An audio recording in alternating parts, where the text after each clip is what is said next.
Presidente Zaia, come spiega questo successo della Lega in Veneto? Beh, è un fatto di coerenza, ma soprattutto è segnale chiaro che esce dalle urne, prima regione in Italia per Lega, ma anche i primi a presentare l'istanza dell'autonomia. È stato proprio il tema dell'autonomia, secondo lei, a segnare la differenza qui in Veneto?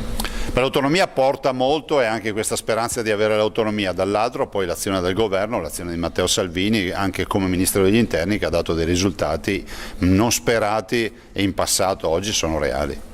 È il caso di dare un ultimatum ai 5 Stelle in vista dell'autonomia oppure va avanti per il patto di governo? Ma guardi, l'ultimatum l'ha dato ai cittadini da nord a sud, visto e considerato che la Lega esce forte non solo al nord ma anche al sud, addirittura superando i 5 Stelle in molte regioni. Questa è la dimostrazione che l'autonomia non è una partita del nord ma ormai è una partita nazionale. 12 regioni l'hanno chiesta, 5 ce l'hanno già, 3 no, quindi 17 regioni su 20 vogliono l'autonomia. Presidente Salvini sul piano nazionale ha detto che insomma, è un segnale chiaro, appunto ha parlato del tempo di ridiscutere i parametri in Europa e che Europa vuole la Lega.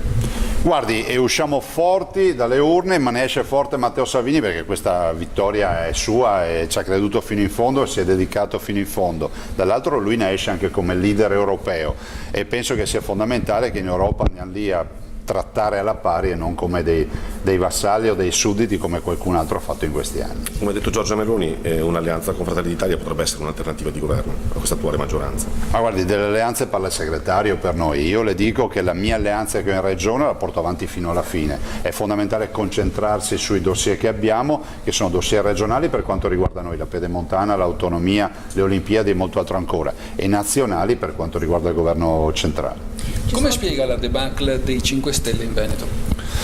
Ma guardi, hanno perso 6 milioni di voti, più di 6 milioni di voti a livello nazionale, hanno dimezzato i voti, penso che la debacle sia a livello nazionale. I cittadini vogliono assolutamente coerenza, non vogliono liti e vogliono anche affidabilità e su alcune partite importanti si è visto che i 5 Stelle hanno mancato. Le faccio un esempio, l'autonomia o i temi delle infrastrutture che sono molto invocati dai cittadini e i 5 Stelle a mio avviso non hanno capito che la maggioranza dei cittadini vuole le opere, quelle che sono state programmate e vogliono che siano fatte subito.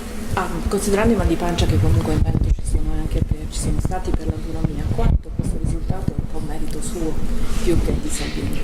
Ma guardate, cioè io non starei lì col bilancino a calcolare, direi che la partita dell'autonomia in Veneto ha pesato sicuramente e dall'altro Matteo Salvini ha fatto un lavoro strepitoso visto e considerato che ha dimostrato di essere sempre stato coerente. Pensate solo alla partita dell'immigrazione come è stata gestita, qualcuno considerava impossibile il progetto di Salvini sull'immigrazione, oggi invece in realtà immigrati da fuori non ne arrivano. Oggi diventa realtà anche l'autonomia?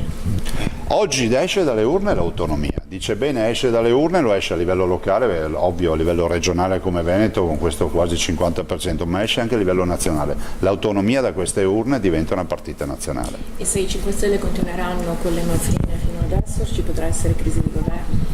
Guardi, penso che se ci saranno manfrine ancora su autonomia, su grandi opere pubbliche, su temi ambientali e su altri temi ancora, sarà inevitabile che i 6 milioni di voti persi aumentino ancora di più. Una risposta per il FAS, la polemica sui FAS, anche questo voto. Ma guardi, basterebbe andare a vedere che a Montecchio Maggiore, dove è uscita questa polemica, la Lega ha stravinto. È la dimostrazione che poi bisogna essere persone per bene. Tu non puoi andare a far credere ai cittadini che ci siano dei lazzaroni in giro per il Veneto che murano di notte i rifiuti, perché una storia così solo un lazzarone la può raccontare.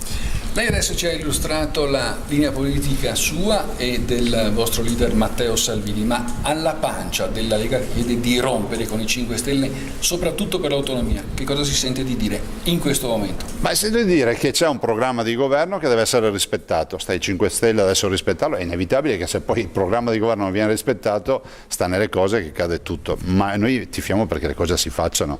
A noi, come si dice, a caval donato non si guarda in bocca, ci diano l'autonomia, a caval donato non si guarda in bocca. Grazie.